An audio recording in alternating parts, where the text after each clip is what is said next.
গরুকে broiler feed খাওয়ানোটা আসলে কতটা যুক্তিসঙ্গত বা কী ধরনের বিপদ আসতে পারে অনেকে জানেই না।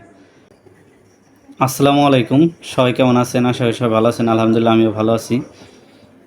তো এখন অনেক ব্যস্ত সময় পার করতেছেন যারা গরুর খামারি, দেখা যাচ্ছে 2, 4, 5টা বা গ্রামের যারা প্রান্তিক পর্যায়ে খামারি আছেন তারা অনেক ব্যস্ত সময় পার করতেছেন। তার কারণ হলো দেখা যাচ্ছে আপনার বিশেষ করে গরুর খামারি। তো আপনার এই মুহূর্তে আপনারা অনেকেই দেখেন গরু নিয়ে অনেক চিন্তিত, অনেকে দেখা যাচ্ছে গরম প্লাস বিদ্যুৎ থাকে না অনেক সময়। তো এই সময় আসলে গরুর কী বাড়তি যত্নগুলো আপনারা নেবেন, তো এই বিষয়গুলো নিয়ে আজকে আপনাদের সাথে কথা বলবো। আসলে গরু হাটে ওঠানোর আগে আপনাদের কোন কোন বিষয়গুলো মাথায় রাখা উচিত বা কি কি করা উচিত আপনাদের এই সময়টাতে, বা গরুর কীরকম বাড়তি যত্নগুলো আপনারা নেবেন। তো আসলে এই সময়টাতে আপনারা অনেকে অনেক ধরনের ভুল করেন বা অনেক কিছু জানেন না, যার কারণে এই ভুলগুলো আপনারা করে থাকেন। দেখা যাচ্ছে সেই কারণে আপনার বড় ধরনের রিস্ক বা বড় ধরনের সমস্যার মধ্যে অনেকে পড়ে যান। দেখা যাচ্ছে এত টাকা একটা গরু, তো আপনি সারা বছর ওই কষ্ট করে ওই গরুটা লালন পালন করছেন, দেখা যাচ্ছে লাস্ট মুহূর্তে যদি ওইটাই থেকে আপনার একটা বড় ধরনের দুর্ঘটনা ঘটে যায়, সেই ক্ষেত্রে আপনার আর্থিকভাবে তো লাভ ক্ষতিগ্রস্ত হবেনি, পাশাপাশি আপনি মানসিকভাবে যে আপনার খামার করার মন মানসিকতা সেটা থেকে অনেকে সরে যাবেন আর কি। তো এই বিষয়গুলো নিয়ে আমি আজকে কথা বলার কারণ হলো যে আমার দোকান থেকে দেখেছে আমি আপনার গরুর ফিডও বিক্রি করি, প্লাস হলো আপনার মুরগির ফিডও বিক্রি করি।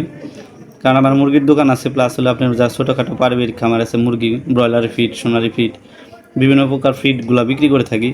তো ওই ফিডগুলো আমি যখন বিক্রি করি, অনেকেই আছে দেখা যাচ্ছে ব্রয়লার ফিড চায়, যে ব্রয়লার ফিডগুলো আপনার দেখা যাচ্ছে সে 2-3 কেজি করে এরকম করে নিয়ে যায়। তো আমি যখন জিজ্ঞেস করি যে আসলে এই গরুর ফিডগুলো কিসে খাওয়াবেন, তো অনেকেই আপনার মুরগিরে খাওয়া, অনেকে বলতেছে হাঁসের বাচ্চা। তো প্রায় কিছু লোক আছে তারা বলতেছে না আমি গরুকে খাওয়াবো। আমি মানে অনেকটা অবাক হয়ে যায়। আসলে গরুকে ব্রয়লার ফিড খাওয়ানোটা আসলে কতটা যুক্তিসঙ্গত বা কী ধরনের বিপদ আসতে পারে অনেকে জানেই না। আপনি একটা গরুকে আপনি ব্রয়লার ফিড খাওয়াইতেছেন, মানে ওই গরুটাকে আপনার একটা পুরাপুরি রিস্ক একটা দুর্ঘটনার দিকে আপনি ঠেলে দিতেছেন। যখন আপনি একটা গরুর ব্রয়লার ফিড খাওয়াবেন, ওইটা দেখা যাচ্ছে চামড়ার ভিতর দিয়ে আপনার পানি জমে যাবে, পানি জমে যাবে, ওর লিভারের সমস্যা হতে পারে, বিভিন্ন রোগবালাই হতে পারে। গরুটা যে এখন যে পর্যায়ে গরম, মাঝখানে আগের ঠান্ডা গেল বৃষ্টির কারণে, তার আগে যে পরিমাণ গরম গেছে বা এখন যে পরিমাণ গরম পড়তেছে, এই সময়টা যখন আপনি ওই গরুটা হাটে নিয়ে আসবেন, কুরবানি হাটে নিয়ে আসলেন, ওই বাড়ির থেকে যদি দূরত্ব বেশি হয়, দেখা গেছে আপনি ওই গরুটা হাটে নিয়ে আসতে আসতে যেখানে স্টক করতে পারে, এটার প্রধান কারণ।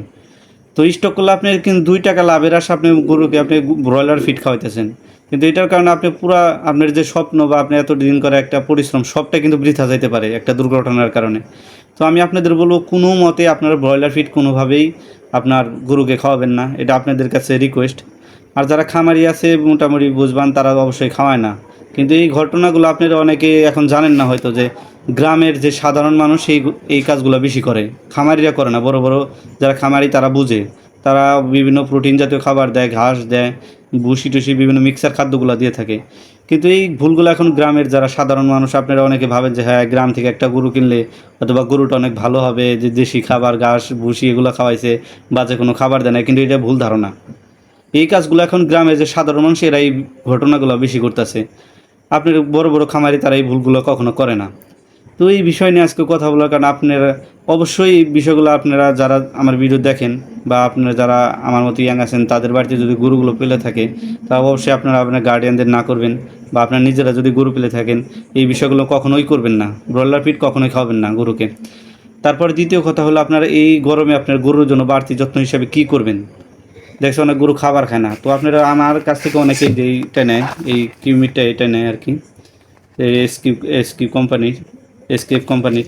এটা অনেক ভালো খাবারের জন্য, রুচি আনার জন্য। এটা খাওয়াই আপনার বুসি মিক্স গরু ফিড, বা যে নারিশ আছে, এসিআই আছে, তারপরে আমান আছে, আরও অনেক কোম্পানি, ভালো ভালো কোম্পানি, আকিজ আছে। এই সমস্ত ভালো ভালো কোম্পানি ফিডগুলো আপনার খাওয়ালে কিন্তু গরুর ভালো একটা ওয়েট আসে, ওর চেহারা একটু ঘুরে। 1 বস্তা ছেড়ে 2 বস্তা খাওয়ান, আপনি পরিমাণ মতো খাওয়ান, ইনশাল্লাহ ভালো একটা রেজাল্ট পাবেন। তারপরে আপনি দেখা গেছে এই গরমে আপনার বাড়তি যত্নের জন্য আপনি গরু ঘরে ফ্যান দিতে পারেন। তো আপনি দেখা যাচ্ছে যদি প্রাকৃতিক খাবারগুলো দেন তাহলে গরুর কোনো ফ্যান ট্যান কিচ্ছু প্রয়োজন হয় না। কিন্তু ব্রয়লার ফিড খাওয়ালে ওই যে বললাম, গরু হাঁপায় যাবে, মুখ দিয়ে লালা পড়বে, দেখছি অনেক ধরনের সমস্যা হতে পারে। তো তারপরে আপনার যদি বেশি গরম মনে হয় তাহলে আপনার যে গ্লুকোজ এগুলো খাওয়াইতে পারেন, গ্লুকোজ আছে এগুলো খাওয়াইতে পারেন। তার এই যে সিলাইটের এসি স্যালাইন আছে, গরুকে স্যালাইন খাওয়াইতে পারেন। বেশি বেশি পানি, ঠান্ডা পানি দিয়ে, মানে কলের টিউবওয়েলে যে ঠান্ডা পানি আছে পানি দিয়ে এই প্রকার গরুর যে স্যালাইনগুলো আছে এগুলো খাওয়াইতে পারেন। পাশাপাশি অবশ্যই আপনার এই কয়েকদিন ভালো পরিমাণ খাবার দেওয়ার চেষ্টা করবেন গরুকে, আর যারা অবশ্যই খামারি নতুন, সবার জন্য শুভকামনা। আসলে আপনারা সারা বছরের পরিশ্রম এক কুরবানি ঈদের জন্যই করেন। তো সবার জন্য অনেক দোয়া, আপনাদের গরুগুলো সুস্থ থাকুক, ভালো থাকুক। আর অবশ্যই গরুর যত্ন দিবেন। খামার যারা করতে চাইতেছেন, নতুন উদ্যোক্তা আছেন, ইনশাল্লাহ শুরু করেন। ভালো নিয়ত, ভালো মন মানসিকতা নিয়ে শুরু করেন, ইনশাল্লাহ ভালো কিছু হবে। তো আজকের মতো এই পর্যন্তই। সকলে ভালো থাকবেন, সুস্থ থাকবেন। আসসালামু আলাইকুম।